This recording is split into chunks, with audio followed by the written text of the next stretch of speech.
Hey, what's up, everybody? It's just Charles Sabanson, and welcome you guys to another episode of the Dreamers Pro Show, where we cover everything from sports, hot topics, classic debates, entertainment, and we'll give you guys a fresh perspective on things and how we see them. And folks, we got some data here that doesn't bode well for this All-Star weekend coming up. But before we get into it, please make sure you like the video and sub to the channel. So, as you guys know, this is All-Star weekend. I'm sure a lot of you are not excited for good reason, because why would you be excited about a product where the players themselves don't give a damn about putting forth a good effort? Like, why would you be excited? Nobody's excited. We even covered this earlier in the season where we reacted to some comments that President Obama made on the young man in the three, where he told Halliburton right to his face, look, if you guys don't give a damn about the game, we're not going to give a damn about it. It's a disgrace, right?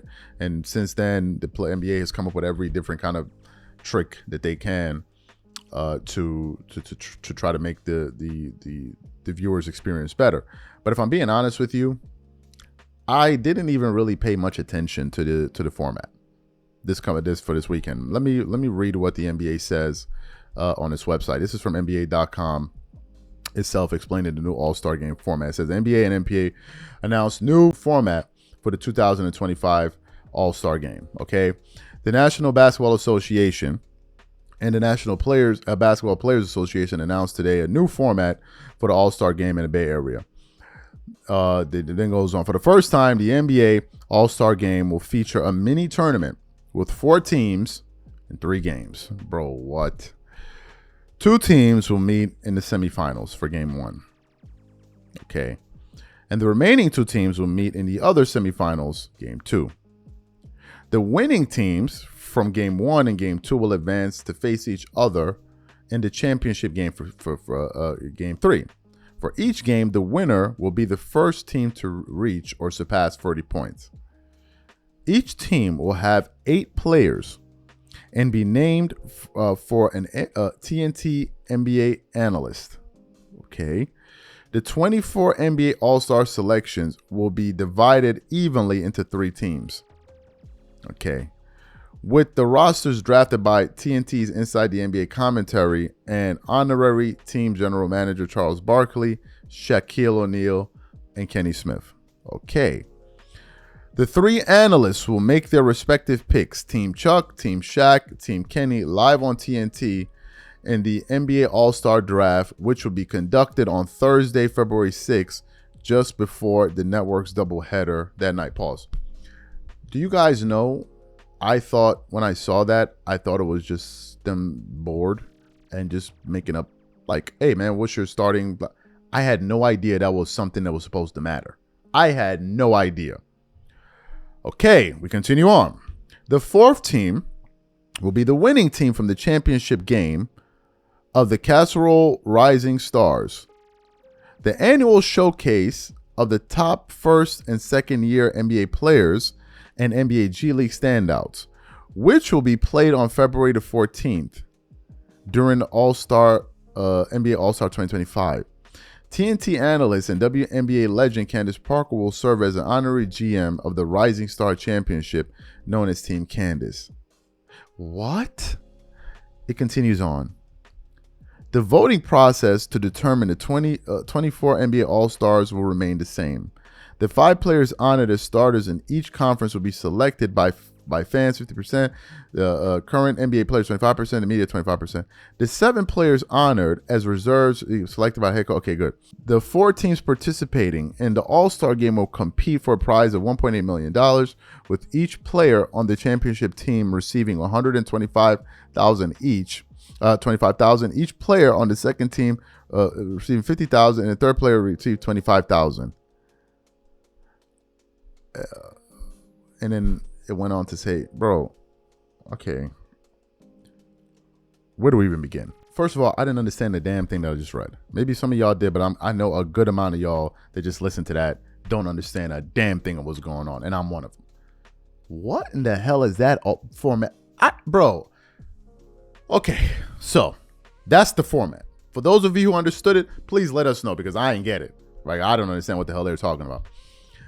I then decided to put up some polls on our channel, right? And these numbers are obviously going to update as time goes on. Make sure you guys go leave your votes.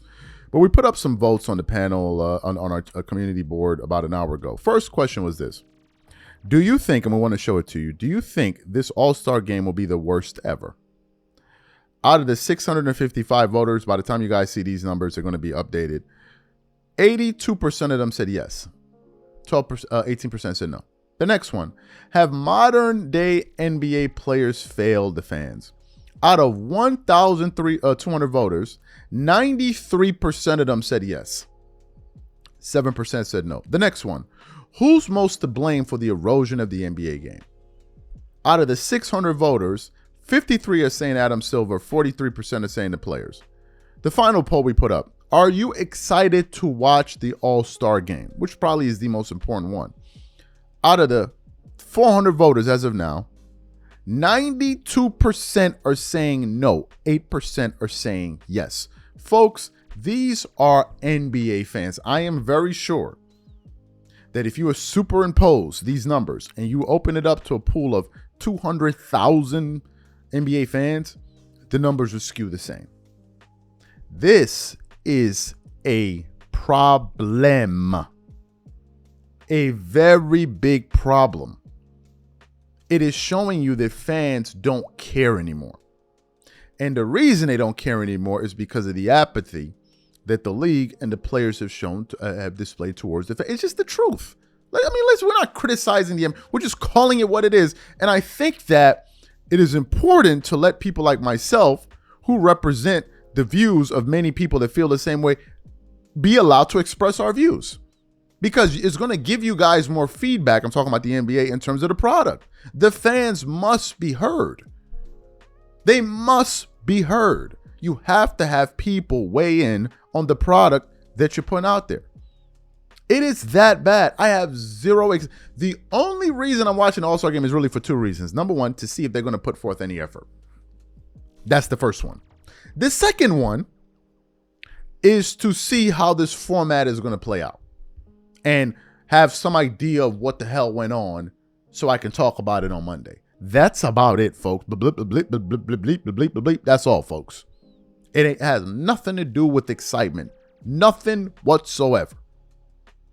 I remember when the All-Star Game MVP was a thing, where players were gunning for the All-Star MVP, when it meant something. Now it's just a bunch of dudes just out there twerking it up, pouring honey all over the court, wasting everybody's time. Talking about, I don't want to exert myself too much during the game because I don't want to get injured. Bro, you can get injured on any day at any night of the NBA. What are we talking about? And players are more fragile anyway these days anyway, so they can get injured walking out of their cars, going to the arena. They could probably get injured. So that's not an excuse. That's just a cop-out. Oh, I don't want to get injured. Yeah, right, whatever. Most of these guys are already mailing it in every single night anyway, so I don't know what you're talking about. You don't want to get hurt. It's just a damn shame. It's just a damn shame. But this is what the fans think. This is what the fans think, and this doesn't bode well. I'm sorry. This is not a positive thing. We can't spin this in a positive light.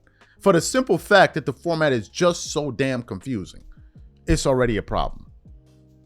And all of this is just to try to put a jolt to these guys to bring them back to life and beg them to care. Just imagine begging these guys to put forth an effort in the job and the thing that they say they love. I love it so much that I have to be begged to put forth an effort. All right. Y'all let me know what y'all think about these results. And please make sure and go ahead and leave your vote on the channel if you haven't already. And we're going to catch you on the next show. I'm out. Peace.